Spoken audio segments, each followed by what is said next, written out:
sengketakan aset itu dengan pihak lain. Artinya aset yang dijaminkan kepada bank yang diletakkan hak tanggungan itu disengketakan dengan pihak lain.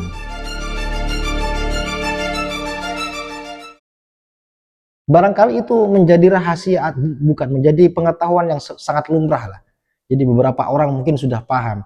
Yang menjadi pertanyaan kemudian adalah, jika sahabat berada pada posisi seperti itu, tidak punya kemampuan untuk membayar cicilan, tidak punya kemampuan untuk mengangsur, bahkan sudah macet bertahun-tahun dan terancam dilelang oleh bank asetnya, maka yang menjadi persoalan adalah bagaimana cara menyelamatkan aset itu agar tidak dilelang atau tidak laku dijual lelang oleh pihak bank.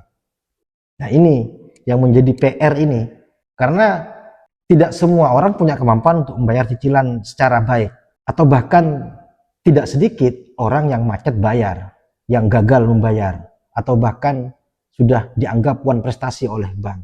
Tapi tidak banyak orang mengetahui bagaimana cara menyelamatkan aset itu. Meskipun orang itu atau debitur sudah macet, sudah tidak punya kemampuan bayar, cicilannya sudah bertahun-tahun atau berbulan-bulan macet. Ini yang menjadi PR, bagaimana cara menyelamatkan aset. Bagaimana Pak jawabannya? Jawabannya barangkali yang bisa kita lakukan dan sudah menjadi beberapa sudah kita lakukan lah, pengalaman pribadi saya sebagai seorang advokat atau pengacara, sengketakan aset itu dengan pihak lain. Artinya aset yang dijaminkan kepada bank yang diletakkan hak tanggungan itu disengketakan dengan pihak lain. Pihak lain itu artinya bukan dengan bank.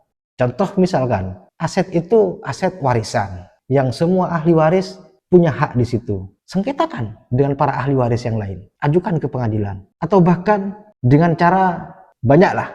Jadi ini mungkin beberapa hal ini yang menjadi solusi untuk penyelamatan aset itu akan kita sampaikan di lain waktu. Jadi mudah-mudahan para sahabat IDR sekalian terus mengikuti perkembangan di channel kami. Beberapa nanti akan kita tampilkan atau kita sampaikan tentang penyelamatan aset yang berkaitan dengan rumah atau tanah yang dijaminkan kepada bank jika debitur tidak mampu bayar.